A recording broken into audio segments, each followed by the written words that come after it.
Olá, galerinha do primeiro ano, bom dia! Vocês estão terminando o dia, né?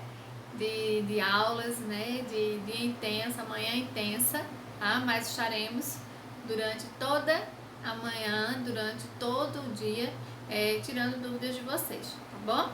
Então, olha só, como eu havia prometido, hoje nós faríamos as correções, tá?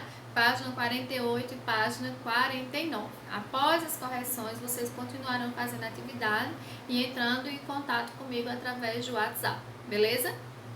Para que possa ser retirado dúvida ali de uma forma um pouco mais próxima, tá bom? Então, olha só, na página 48, a primeira questão, tá? Diz assim: medidas de concentração de íons de potássio, aliás, de íons de sódio, tá? E de potássio dentro e fora dos neurônios gigantes de Lula revelaram os seguintes valores: de sódio no citoplasma, igual a 50. Sódio no meio extracelular, ou seja, fora da estrutura da célula, 440. De potássio no citoplasma, 400, e de potássio extracelular, 20. Aí ele diz o seguinte: se os neurônios são expostos a um bloqueador respiratório, tá? Como o cianeto, a concentração de sódio rapidamente se iguala dentro e fora da célula, tendo em vista que a concentração de sódio em condições normais fora da célula é maior, tá? Aí ele diz, a concentração de sódio rapidamente se iguala dentro e fora da célula, o mesmo ocorrendo com o potássio. Em condições normais, qual o mecanismo responsável pela manutenção da diferença entre as concentrações iônicas, tá, dentro e fora do neurônio? Tá? Então, a própria descrição aqui, se você ler o material anterior, você consegue responder, tá? Esses valores, ele não vai alterar muito na sua compreensão, mas sim a descrição que vem nos textos, tá? Então, em condições normais, qual o mecanismo responsável pela manutenção da diferença entre as concentrações iônicas dentro e fora do neurônio? Letra A, difusão, pelo qual íons podem atravessar a membrana espontaneamente. Osmose, letra B, osmose, pelo qual apenas a água atravessa a membrana espontaneamente, tendo em vista que a osmose não vai ser o soluto que vai circular, e sim o solvente, certo? Letra C, transporte ativo, pelo qual íons atravessam a membrana com gasto de energia. Letra D, fagocitose, pelo qual a célula captura partículas sólidas. Ou letra E, pinocitose, pelo qual a célula captura gotículas. Então, a questão aí, a resposta é letra C, pessoal, tá? Na própria descrição você já poderia ver isso, que aqui vai ocorrer um gasto de energia para que isso ocorra, tá? Para que esse igualamento, essas concentrações, elas fiquem iguais, vai ocorrer um gasto de energia. Então, é o transporte ativo, pelo qual atravessam, transporte ativo, pelo qual íons atravessam a membrana com gasto de energia. 11ª questão, ela é bem legalzinha. Essas questões que vem figuras, que vem imagens, elas são bem interessantes da gente analisar, tá? Os esquemas abaixo representam células nas quais passam de substâncias através de suas membranas, tá? Então, na letra A, então, a gente tem na letra A, concentração extracelular representada pelo CE, concentração intracelular representada pelo CI, certo? Então, a água ela está adentrando, tá? Letra B, a gente tem o potássio e o ATP, que é a adenosina trifosfato, certo? Que se refere à energia, à produção energética, certo? E letra C, a gente tem o sódio, tá? Que está indicando que está entrando na célula. Aí ele quer saber o seguinte: os fenômenos representados em A, B e C, tá? Respectivamente, certo? Fagocitose, tem alguma aqui que indique fagocitose, pinocitose, de acordo com as imagens?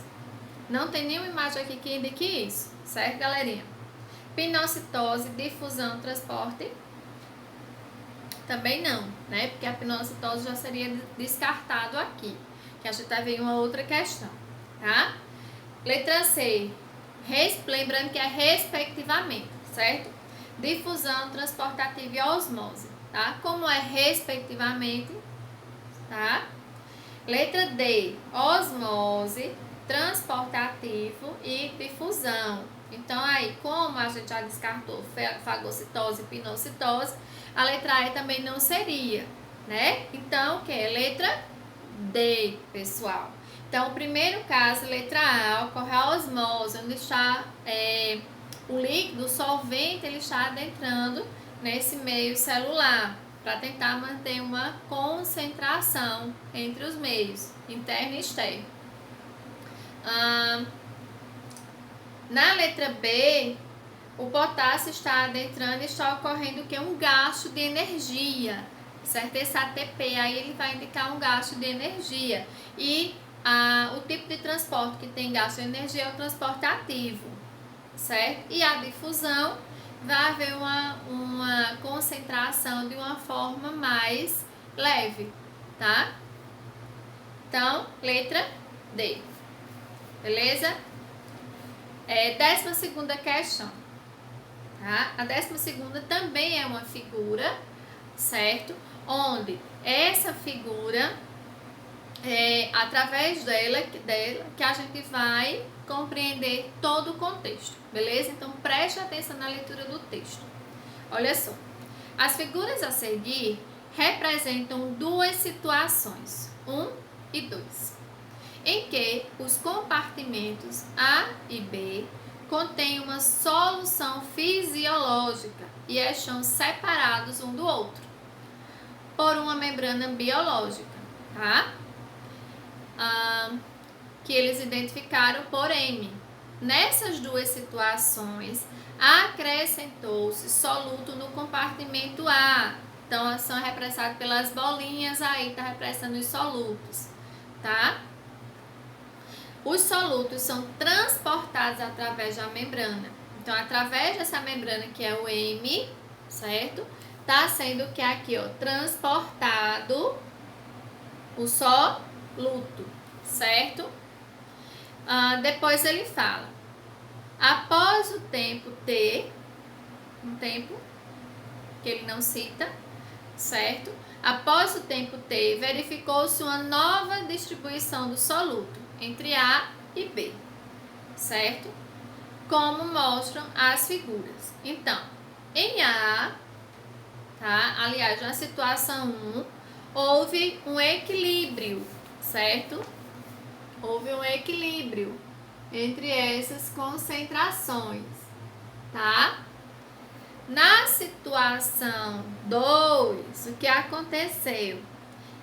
Houve uma passagem ao longo do tempo da maior quantidade de soluto para o espaço B, ok? Então, eu coloquei aqui a resposta para vocês, que ela é um pouquinho maior, certo? A situação 2, após a igualdade de concentração, então ele chegou lá na situação 2, já estava em equilíbrio, mas após essa igualdade entre os meios A e B, o soluto continuou se deslocando, tá? De A para B.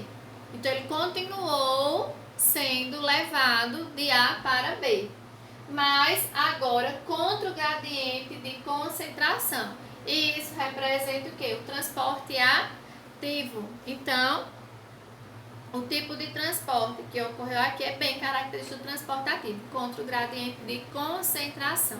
Ok, pessoal? 13ª questão. Vamos lá? Acredito que dá aí para vocês copiarem, né? Meu desenho ficou lindo, não foi? Amei meu desenho. Tá praticamente idêntico ao que tem aí no material de vocês. Vamos lá. 13ª questão. A fagocitose é um importante mecanismo de endocitose utilizado pelas células, relacionado a diferentes funções dos seres vivos. Fagocitose é aquilo que vai o quê?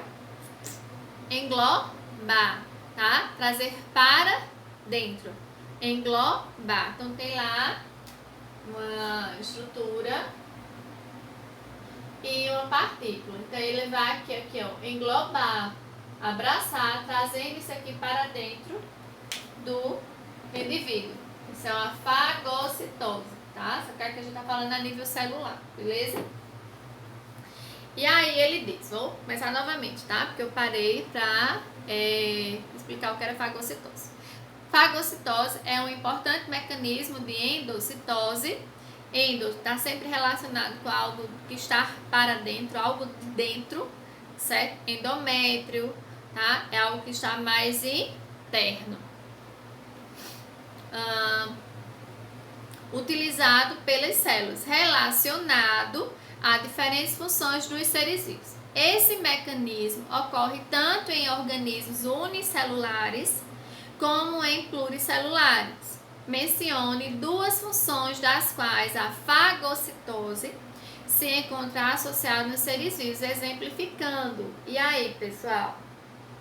A fagocitose, ela pode ter a função de defesa, certo? E também para a captura de alimento. Então, algumas células imunológicas, do sistema imunológico, do sistema de defesa do nosso organismo, elas irão fagocitar, elas irão englobar algum patógeno, algum micro-organismo que está causando dano ali, está querendo fazer uma festa dentro do seu corpo, tá? Então, o sistema imunológico vai realizar esse processo de fagocitose, beleza? Já na captura de alimento, a gente tem um exemplo aqui que eu dei, que foi representando a ameba, certo? Então, as amebas, pessoal, elas capturam o seu alimento com esse processo de fagocitose. Então, ele vai lá, ó, e engloba o seu alimento, beleza? Então, a fagocitose vai ter duas importantes funções, tá? Na defesa, em processo infeccioso, ativado pelo sistema imunológico do nosso organismo, certo? E também para a captura de alimentos em alguns organismos, como por exemplo as amebas, ok? E a última questão é aqui, ó, da nossa imagem linda e maravilhosa, certo? Observe o esquema abaixo. A gente tem o esquema de uma estrutura celular, tá? Onde tá tentando representar um determinado processo, tá? Que processo é esse? Então aqui, ó, ocorreu uma invaginação,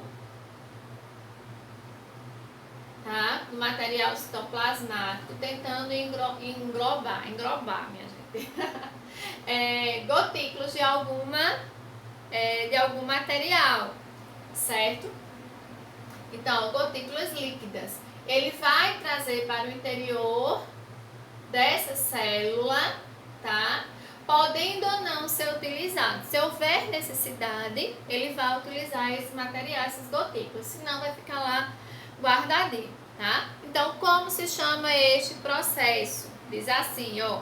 O processo representado chama-se plasmocitose, fagocitose, pinocitose, osmose ou difusão, tá? O processo é chamado de pinocitose, letra C, pessoal. Quando há essa invaginação, certo? E a captura de gotículas, tá? E não de partículas sólidas, como ocorre lá na fagocitose. Olha só, pessoal, as atividades a gente concluiu, tá? Foram pouquinhas, mas o conteúdo dele é muito rico, certo? E eu quero que vocês façam as atividades anteriores que eu não havia marcado com vocês, tá? Da página 42, todas as questões, certo? E da página 46, também todas as questões. Página 42 e página 46, todas as questões. Como a gente ainda tem um tempinho, eu quero que vocês deem esse feedback ainda na nossa aula. Então, ela vai até 11h30. Então, até 11h30 eu quero que vocês estejam me procurando, tirando dúvida via WhatsApp, tá? E eu vou cobrar isso de vocês. Vocês estarão mandando essas atividades, tanto através pelo WhatsApp, porque eu preciso ter esse feedback logo, tá? E através do e-mail que também estará indicado lá, tá bom? Um beijão pra vocês e até a próxima aula, tá? Beijos, bons estudos!